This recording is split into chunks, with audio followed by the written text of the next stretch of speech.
Hi, my name is Dana, and I'm going to be your instructor today for this quick cardiac lesson.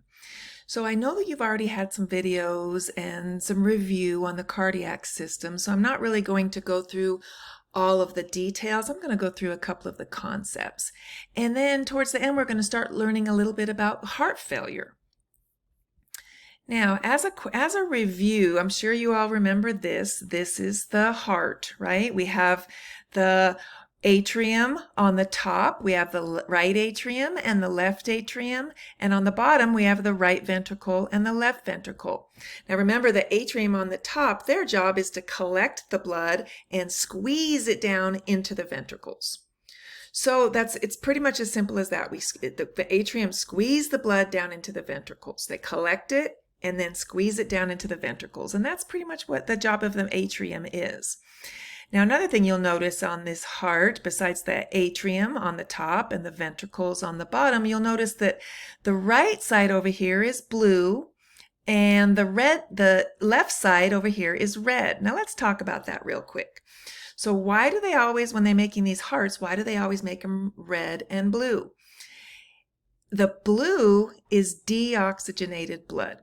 Now, I know that we throw all these terms around like deoxygenated and stuff like that. And one thing I want you to know is that make sure that you're asking. If you don't know what these terms are, it's really going to make things harder as you move on in nursing school if you don't understand these terms. So please just ask if you don't know these terms. I guarantee if you have a question, several of your classmates do too. And you can always message me privately and I can just bring it up again. So I want to make sure if there's any terms that you're not sure about, make sure to let me know, okay? So what does deoxygenated mean? So remember that the job of the heart is to squeeze. Every time the ventricles squeeze, especially the left ventricle squeezes, it squeezes blood all the way through the whole body. Now, why do we need to do that? Several reasons, but the main reason is that when the heart squeezes that blood, the red blood cells in that blood are carrying oxygen to the whole body. Okay, everywhere from the top of your head down to the tip of your toes. Every time that left ventricle squeezes, it's squeezing blood all over your whole body. And in that blood is red blood cells. On those red blood cells is hemoglobin. And the hemoglobin carries oxygen.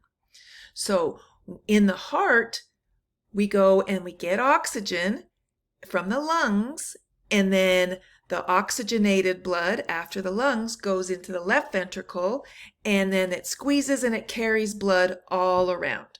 So that's the oxygenated blood on the left side, okay? Now on the right side, after the oxygen is dropped off all over the whole body, the blood goes back to the heart. And it's deoxygenated. So that means that it's already dropped off. The hemoglobin has dropped off all the oxygen around the whole body.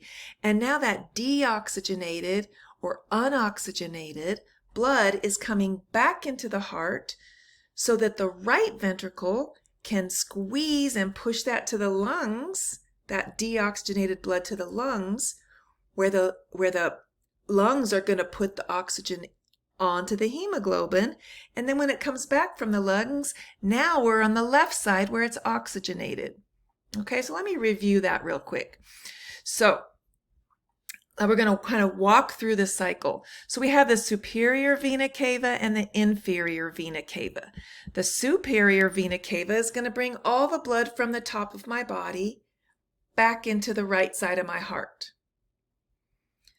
The inferior vena cava is going to bring all the blood from the bottom of my body back into the right side of my heart. Now that blood's already been in my body, so it got rid of all the oxygen. So when it comes in, it's deoxygenated here on the right side.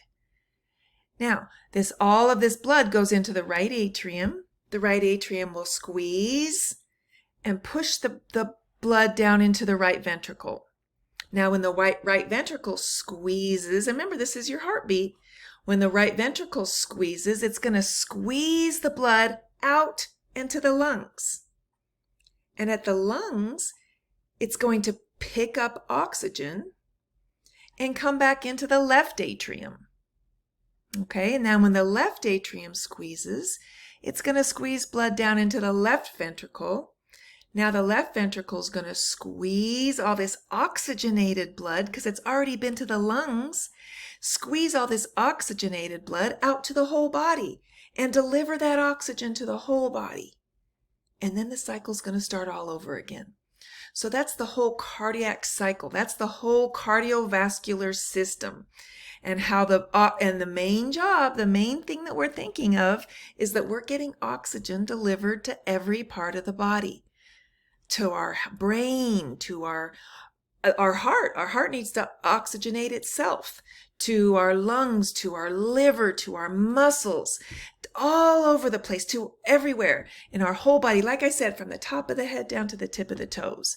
So we're delivering all that oxygen all over the body. Okay, so that is the cardiac system. Now, remember that when we're talking about this cardiovascular system, every time the ventricles contract together. Remember that lub-dub, lub-dub, lub-dub that you are doing an assessment, and when you put your stethoscope on and you listen to somebody's heart, you hear lub-dub, lub-dub, lub-dub, lub-dub. And that's the atrium squeezing and the ventricle squeezing. Lub-dub, lub-dub. And so every time that happens, all that blood, all those things I just said are happening. And all that blood and oxygen is getting delivered to the whole body. It's really amazing.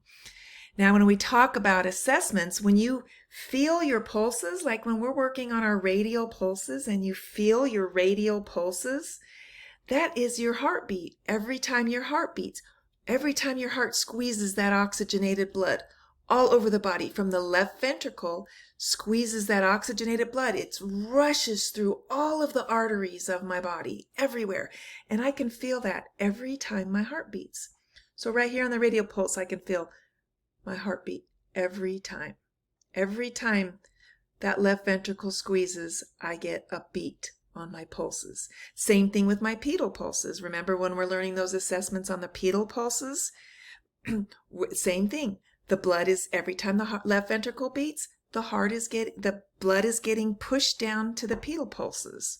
It's really, really an amazing system. And I really look forward to talking to you about it more. We'll go into heart failure, and we'll go into a bunch of other complications that can arise in this system that I'm talking about. It's really amazing, and I look forward to talking to you about it more. Reach out to me if you have any questions. Thank you.